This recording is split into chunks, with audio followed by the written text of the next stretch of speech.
सर्वांना माझा नमस्कार। प्रथमतः मी ओळख सांगते का योगेश गाडगे हा माझा भाऊ आहे आणि मी त्याची बहीण आहे आणि पिक्चर रिलीज झाल्यावरती मी आज पिक्चर पाहायला आले। याच्या अगोदर मला थोडीशी पिक्चर विषयी आयडिया होती पण पूर्ण पिक्चर माहित नव्हता मला, तर मी आज पूर्ण पिक्चर पाहून मला इतकं छान वाटलं आणि मला आज खूप अभिमान वाटतो का माझ्या भावाच्या कष्टाला कुठेतरी यश आलं।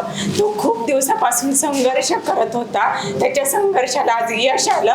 ह्या गोष्टीचं मला फार म्हणजे खूप अभिमान आहे आणि यातून मला फक्त एकच सांगायचं आहे की परिस्थिती कशी असो, गरीब असो श्रीमंत असो, माणसाने परिस्थितीनुसार समोरच्या व्यक्तीला त्या व्यक्तीचा विचार करायचा नसतो तर त्याच्या कष्टाचा विचार करायचा असतो।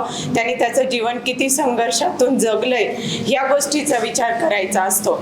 आणि सगळ्यात महत्त्वाचं म्हणजे कुठलीही व्यक्ती असो, अपंग असो किंवा बोलता न येणारी जरी असो तरी पण त्या व्यक्तीचा आपण कधीही तिरस्कार करू नये आणि त्याच्या व्यंगावरती हसू नये, ही सगळ्यांना कळकळीची विनंती आहे। आणि सगळ्यात महत्त्वाची गोष्ट का हा माझ्या भावाचा पिक्चर सगळ्यांनी आवर्जून पाहावा आणि त्याला सपोर्ट करावा, हीच तुम्हाला सगळ्यांना कळकळीची विनंती आहे।